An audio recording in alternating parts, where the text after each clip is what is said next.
For 88 days, she suffered in silence, held captive by the man who killed her parents, but she never lost hope. It was an ordeal that happened in Barron, Wisconsin, a peaceful town where families felt safe and close-knit until darkness descended suddenly and cruelly on the Closs family. This is the story of Jayme Closs, a young girl whose world was shattered in an instant, yet her spirit remained unbroken. After enduring unspeakable horrors, she bravely escaped and found her way back to the light. Join us as we follow Jayme's story from captivity to freedom, a testament to the unbreakable human spirit in the face of adversity. The Closs family was a symbol of warmth and love in Barron, Wisconsin, a small town known for its close-knit community and peaceful living. They had been revered for their participation in local activities and provided a loving home for their daughter, Jayme. Their life embodied the town's calm atmosphere, where safety and trust were freely given. But this peace was shattered rudely on the morning of October 15, 2018, when a mysterious man approached the Closs house silently. The family, sleeping at this time, was not aware of any impending danger. At some point in the night, Jayme Closs, the patriarch, sensed a presence and managed to shine a light through a glass pane in the front door. The father asked the mysterious man to show him his badge, but the latter just screamed at him to open the door. This man then fired once, fatally shooting Jayme. The nightmare spiraled out of control within moments. With determination, the mysterious man armed himself before entering forcefully into the house.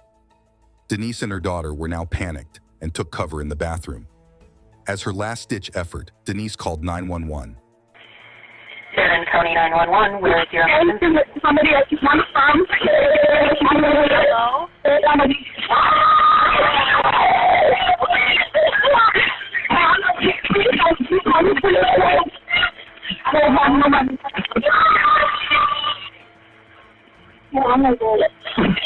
Hello?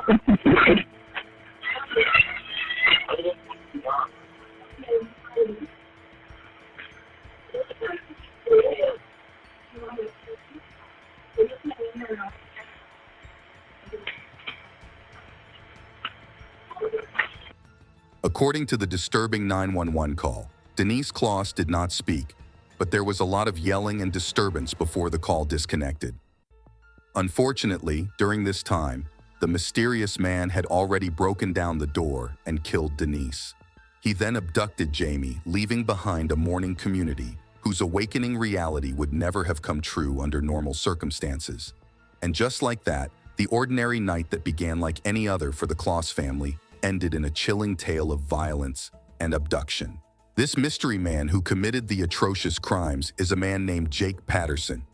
He seemed ordinary and had no typical signs of such terrible actions, but his darkest intentions lie deep beneath his simplicity. Before the terrifying events happened, Jake lived an obscure life. He did not have any serious criminal records and kept a low profile in Gordon, a small town where he stayed. The neighbors knew little about him since he preferred to live alone and away from people's glances. There is hardly anything in his life that would indicate his future actions' nature. He graduated from Northwood High School without distinct social or academic life achievements. A few individuals who knew him referred to him as shy and introverted, and would rather play video games than meet and make friends with other people. A month into his enlistment in the U.S. Marine Corps, he was discharged because he had problems dealing with authority structures. The cabin where Jayme was held captive in Gordon reflected the reclusive tendencies of Jake Patterson himself. Situated deep within thick woods beyond sight from the nearest road, the cabin was run down and sparsely furnished. He arranged the space to make sure Jayme stayed hidden there. The windows were covered with heavy curtains. The rooms contained little to no basic necessities. Overall, the place looked like an empty prison. It is important to note that Jake Patterson never put special locks on the doors, because he knew she was too afraid of him that she would not make any escape attempts. Also, Jayme was usually forced to hide under Jake Patterson's bed, which he topped with weights and barriers to stop her from escaping. This method of imprisonment showed his control over her, making sure that she would not find a way to leave. This simple, yet effectively modified cabin became a chilling stage for Patterson's control over Jayme, highlighting the grim reality of her 88 days in captivity. In those 88 days, Jayme had gone through rough conditions that pushed the boundaries of human strength. She was kept in a turf cabin where she spent countless hours squeezed underneath a bed that had been crudely barricaded with heavy objects to prevent her from escaping. Everything she knew about home became this makeshift cell. She was stuck there, feeling uncertain about her future and safety, but still hoping for the tables to turn. Jake Patterson controlled every bit of Jayme's life, from her movements around to the outer world accessibility. Her meals were irregular, so the situation became even more unstable. In these conditions, Jayme's reality changed. To her, surviving meant silence and compliance. This kind of psychological torment can cause deep scars that may last forever. Studies assert that such situations lead to complex trauma, consisting of profound effects on an adolescent development, both mentally and emotionally, who is still not fully grown up psychologically. However, Jayme's story also speaks to incredible psychological resilience. Despite all the odds, Jayme was a strong girl, and she maintained a presence of mind. She was careful to observe her surroundings and made sure to memorize Jake Patterson's routines. These actions of hers will play a relevant role soon and will help her find her way out of the cabin. The day Jayme waited for so long happened on January 10, 2019. Jake Patterson said that he is going to leave the house for a couple of hours. This finally gave Jayme the chance to break free. She took advantage of this rare instance, and she had planned for this moment quietly. With strong determination, she moved the heavy things blocking her under the bed to make her escape easier. It was simple but risky, but this was her first step towards freedom. Once she got out from under the bed, Jayme acted fast. She put on Patterson's shoes in a hurry, even on the wrong feet. After that, she ran out of the cabin as fast as she could. Outside, the cold Wisconsin air hurt her skin, and the ground was ice-cold frozen.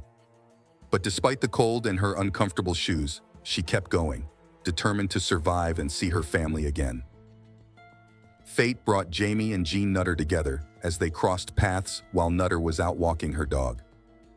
Recognizing Jayme from the news coverage, Nutter grasped the seriousness of the situation immediately. Acting swiftly, she guided Jayme to the Kasinska's family home, where they urgently called 911. Douglas County 911. Hi. I have a young lady at my house right now, and she says her name is Jayme Closs. So how did she come up upon your cabin? I was walking my dog, and we were almost home, and she was walking towards me, crying, saying, "You gotta help me, you gotta help me." Jayme remained composed, yet urgent, as she provided details about Patterson and his vehicle, ultimately leading to his capture. After calling the police, Jayme told them Jake Patterson had killed her parents and took her there as a prisoner. The community's response was swift and efficient. Law enforcement quickly descended on the area based on Jayme's descriptions, resulting in Jake Patterson's apprehension as he circled back in search of her. Deputies were able to spot his car a few minutes after the perpetrator drove by the house where Jayme was kept. Jake Patterson exited his vehicle and said, "I did it." You're no longer detained. You're under arrest now, okay? For what? Oh, they'll tell you when you get up to the officer. Someone gonna turn off my car? Yeah, Do something with it? the other officer will take care of it for you. It's gonna be a little bit of a drive, so if you want to get comfy. I am. I just I don't think that's possible. From this conversation with the police officer, anyone can sense that Jake Patterson is indeed an odd man. So it is really a good thing that Jayme managed to escape. This rapid coordination highlighted the community's role in Jayme's rescue, showcasing the impact of collective vigilance and united efforts. Her escape is a testament to her bravery and resilience, and a reminder of the strength found in community unity.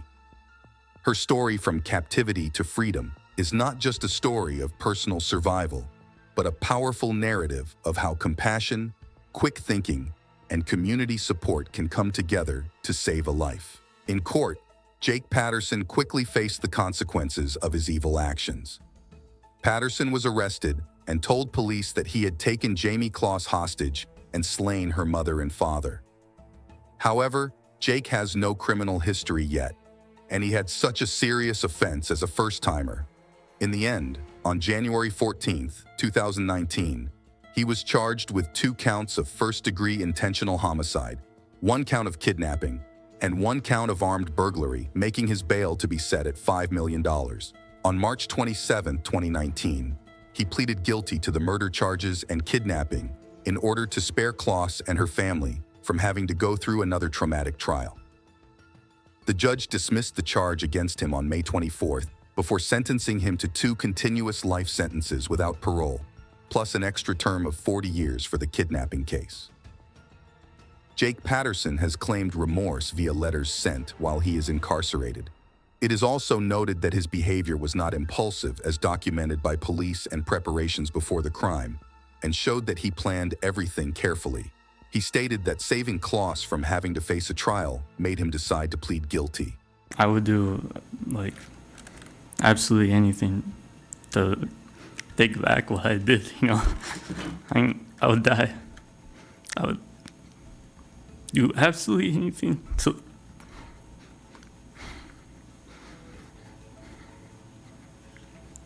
bring them back, you know. I don't care about me, I'm just so sorry. That's all. Furthermore, his incarceration was punctuated by a move to an out-of-state prison in New Mexico due to a confrontation with another inmate, underlining the ongoing challenges of his imprisonment. This legal saga, while bringing some measure of closure to the horrific events, continues to leave a lasting imprint on the community and the nation's consciousness. The abduction and eventual escape of Jayme Closs is a stark reminder of the dangers that still lurk in our midst. Her experience has not only captured the entire nation, but also brought about major changes in child safety. It has led to an actual increase in awareness about children's vulnerabilities and the significance of community vigilance on such issues. Statewide conversations were sparked by this increased consciousness, which culminated into stricter local safety initiatives as well as protocols, meant for safeguarding the most vulnerable members of our society. Local law enforcement agencies have recently reviewed their procedures in response to missing children reports following Jayme's ordeal. Educating children on personal safety and prevention against abductions is now widely practiced in schools and communities. These efforts indicate a shared resolve not to repeat Jayme's tragedy. Jayme Closs lives with her aunt and uncle today, showing remarkable bravery amidst adversity.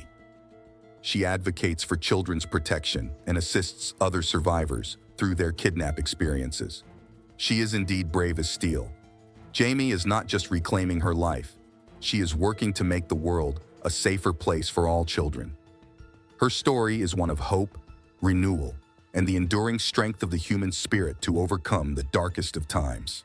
What are your thoughts on Jayme's story of abduction, captivity, and survival?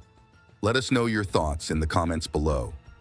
Don't forget to like this video and subscribe to our channel for more true crime stories. Thank you for watching, and see you in the next one.